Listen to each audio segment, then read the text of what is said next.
नमस्कार प्यारे बच्चों, आपके इतने अच्छे कमेंट्स आ रहे हैं कि सर ग्राफ का जो आपने फंडामेंटल कंसेप्ट सिखाया है, आज तक हम लोग क्लास 11th में आ गए हैं, एक कंसेप्ट नहीं मिला है। इनमें जो है बहुत अच्छे बच्चे, प्रबल सिंह, यश कसेरा, सुमित भारती, अनामिका यादव, अंजलि अग्रहरी, रिया सेठ, आज बच्चों ने यह कमेंट दिया कि ग्राफ का जो मौलिक कंसेप्ट सर पहली बार सीखे कि वास्तव में ग्राफ है क्या, ग्राफ के पढ़ने के पीछे उसकी लॉजिक क्या है। आइए बेटा, आज हम ग्राफ पर और आगे चर्चा करते हैं। एकदम सरल से सरल भाषा में, आपको रटना नहीं पड़ेगा, सिर्फ कंसेप्ट क्लियर होगा तो आप चाहे बोर्ड का एग्जाम हो, चाहे आने वाला आपका कंपटीशन हो, सबको आप बीट कर दोगे।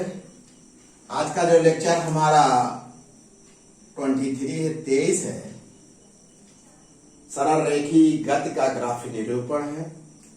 उसमें जो हम आपको 3 ग्राफों पे चर्चा करेंगे मूल रूप से, जो आपके कोर्स में है। पहला है समय विस्थापन ग्राफ, दूसरा होगा समय वेग ग्राफ, तीसरा होगा समय त्वरण ग्राफ। आज जो हम चर्चा करने चल रहे हैं, समय विस्थापन ग्राफ, टाइम डिस्प्लेसमेंट ग्राफ पर चर्चा करूंगा। उसके जो मूल बात हैं, क्या पढ़ना चाहिए क्या नहीं पढ़ना चाहिए, उस पर भी हम चर्चा करेंगे। आइए स्टार्ट करते बेटा। ये एक एक्स या आप ये सीधी रेखा बनाइएगा, स्केल से बनाइए और पेंसिल से बनाने का प्रयास करिएगा, सीधा रहना चाहिए। इस पर समय विस्थापन पे आपको मालूम है प्यारे बच्चों कि जो स्वतंत्र चर आपका है वह समय है, परतंत्र चर क्या है आपका, वह विस्थापन है। और एक और अच्छी बात हम बता दें आपको प्यारे बच्चों, समय को इस पर दिखा दें, इसे टी से लिखते हैं, डिस्प्लेसमेंट को कैपिटल टी से लिख दीजिए। आप प्यारे बच्चों, यह आपका मूल बिंदु है। राजा भैया, हमारे सभी बच्चे ध्यान दें, जैसे जैसे समय अक्ष पर हम इधर जाएंगे, इसका माने समय बढ़ेगा। जब हम मूल बिंदु की ओर आएंगे, मूल बिंदु से समय अक्ष पर दूर जाएंगे, इसका मतलब समय बढ़ेगा। और मूल बिंदु की ओर आएंगे समय अक्ष पर, इसका मतलब समय घटेगा। यही बात इस पर भी हम लागू करेंगे। ऊपर जाएंगे तो समय बढ़ेगा, नीचे जाए तो समय नहीं, विस्थापन बढ़ेगा, नीचे आएंगे तो डिस्प्लेसमेंट घटेगा। अगर ये ग्राफ ये खींचा गया, ये ग्राफ है बेटा, तो इस ग्राफ को अगर हम समझाएं, ग्राफ को यहाँ ए मान लें, यहाँ बी मान लें, इस ग्राफ की विवेचना करें, आप तक पहुंचने का मैं प्रयास करूं तो कैसे सिखाऊंगा। ग्राफ को सीखने का जो एकदम प्राइमरी मेथड है, मौलिक मेथड जो है वो सीखिएगा। पहले यहां सोचिए, यहां पर आप अगर विचार करोगे तो पहली बात, समय अक्ष पर t बराबर 0 है, तो इस समय अक्ष पर 0 है, इसके संगत डिस्प्लेसमेंट इतना है, डिस्प्लेसमेंट d कितना है, वो a है। समय शुरू नहीं हुआ तब भी डिस्प्लेसमेंट है, शायद है। मेरे हिसाब से प्यारे बच्चों ये बात आपको अच्छी तरह से समझ में आ गया, पहला पॉइंट। दूसरा पॉइंट, मूल बिंदु से इधर हम ऐसे ऐसे बढ़ रहे हैं, अर्थात समय बढ़ा रहे हैं, तो क्या डिस्प्लेसमेंट घट रहा है कि बढ़ रहा है। तो आप कहोगे सर डिस्प्लेसमेंट घटने का मतलब होगा ये पॉइंट या ऊपर जाए या नीचे आए। तो ये समझ में आ रहा है कि जब समय तो भले बढ़ रहा है तो वस्तु एक ही जगह स्थिर है। देख रहे हैं, ऐसे मत सोचोगे, जब समय तो बढ़ रहा है लेकिन वस्तु जहाँ डिस्प्लेसमेंट अक्ष पर ऊपर जा रही है, अर्थात वस्तु कैसी है, स्थिर है। समय बढ़ने पर समय तो बढ़ रहा है लेकिन डिस्प्लेसमेंट में ना तो वस्तु नीचे की तरफ आ रही है और ना तो जहां है वहीं है, अर्थात इसे कहेंगे वस्तु। इस ग्राफ से स्पष्ट है कि वस्तु किस अवस्था में है, विराम अवस्था में।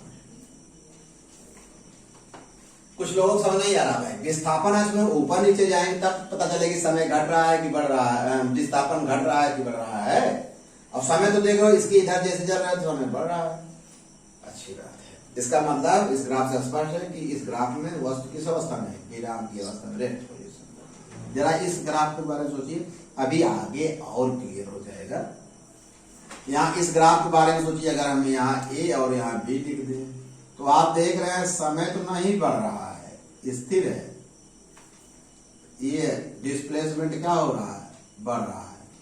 देख रहे हैं कैसे, इस समय पर यही है, इस समय पर यही डिस्प्लेसमेंट देख रहे हैं, इतना बड़ा डिस्प्लेसमेंट कहाँ जा रहा है, उसी समय पर डिस्प्लेसमेंट देख रहे हैं, ग्राफ लग रहा बढ़ रहा है। संभव है, समय के साथ समय पर डिस्प्लेसमेंट निर्भर कर रहा, समय बदल ही नहीं रहा, डिस्प्लेसमेंट कैसे बढ़ेगा बताइए, संभव है ये?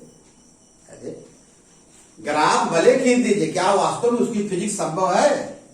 यह संभव ही नहीं है कि मतलब समय ना बदले और दूरी बदल जाए।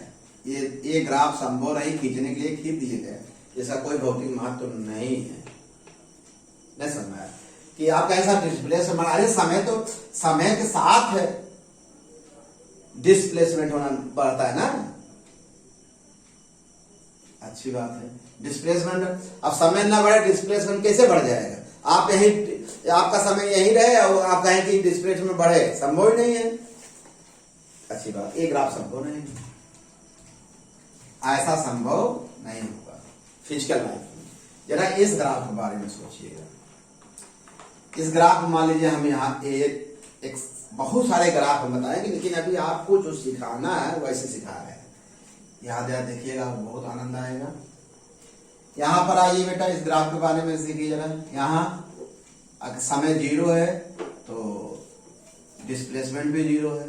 यहाँ देखिए, इस अगर मान लीजिए यहाँ आ गए हम इस पॉइंट पर, जैसे मान लीजिए यहाँ ले लीजिए, यहाँ बी पॉइंट पर देख रहे हैं, ऐसे इस पर लंब डाल दीजिए। समय यहाँ इतना बढ़ गया, उसी के अनुपात में ये बढ़ गया, डिस्प्लेसमेंट भी बढ़ रहा है। फिर देखिए समय यहाँ से और यहाँ पहुंच गया, डिस्प्लेसमेंट भी मूल बिंदु से और ऊपर चला गया। इसका मतलब दोनों अनुपाती, मतलब ये कह सकते हैं कि डिस्प्लेसमेंट जो है समय के अनुपाती है। समय बढ़ रहा है, डिस्प्लेसमेंट बढ़ रहा है। और एक चीज जानकारी और कर लीजिए, फिजिक्स में कोई भी व्यंजक माने अनुपाती डायरेक्टली प्रोपोर्शनल हो, उसके बीच ग्राफ हमेशा कैसी मिलेगी, सीधी रेखा मिलेगी और मूल बिंदु से जाएगी, ऐसे मिलेगी। आज जान लीजिए, नहीं पकड़ना है बात।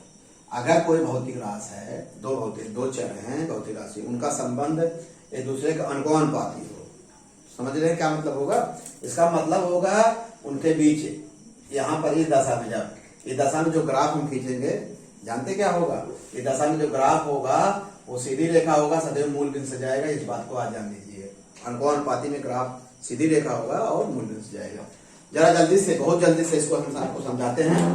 ग्राफ का स्लोप कैसे निकाला जाएगा, स्लोप ऑफ ग्राफ, इसको तो हम बता ही दिए, जल्दी सीख लो बेटा। ये प्यारे बच्चों, शाश्वत पांडे समझ रहे बेटा ना, सौरभ पांडे,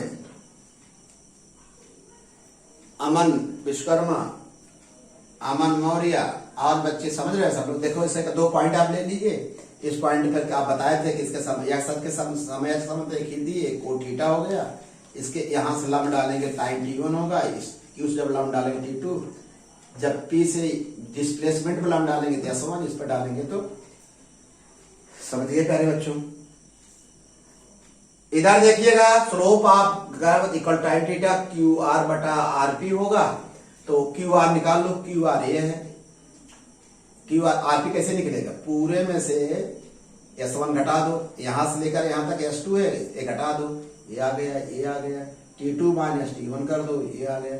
इसको देखो क्या है, डिस्प्लेस माने कुल डिस्प्लेसमेंट, इसको बोलते हैं औसत त्वरण, सॉरी औसत वेग। क्या बोलते हैं बेटा?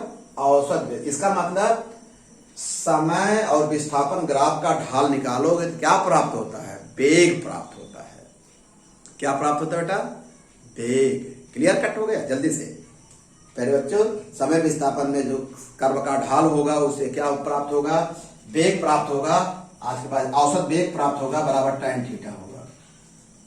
बराबर क्या होगा? tan theta. आइए यहां लिख दीजिएगा BR फिजिक्स। ये मेरी फिजिक्स बहुत समझिएगा जल्दी से बेटा।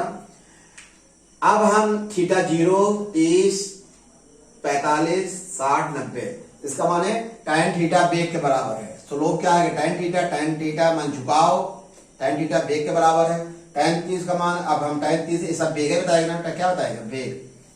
अरे tan थीटा इक्वल टू क्या है? वेग है। औसत वेग माने वेग। ये क्या हुआ? इसका मान निकाल लीजिए। इसका मान देख रहे हैं?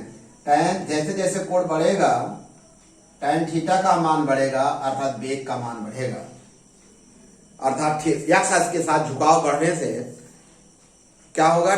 थीटा जब बढ़ेगा तो वेग का मान बढ़ेगा। जल्दी से प्यारे बच्चों एक छोटा सा एग्जांपल ले लें।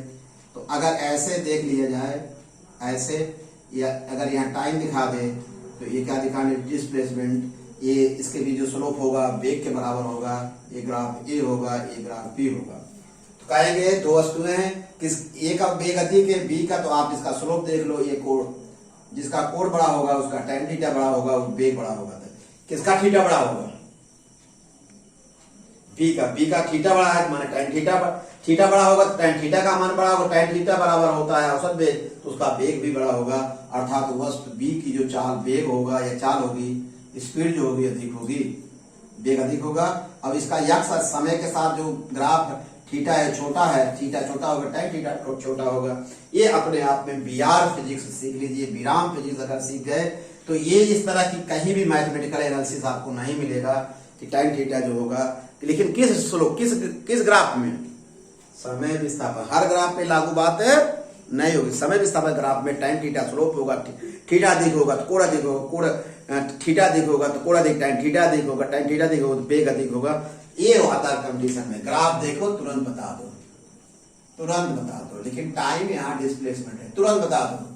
तीन किसकी चाल अधिक है? यहाँ समय के साथ थीटा फटाफट देख लो, जिसका थीटा बड़ा होगा। ये बहुत बड़ी।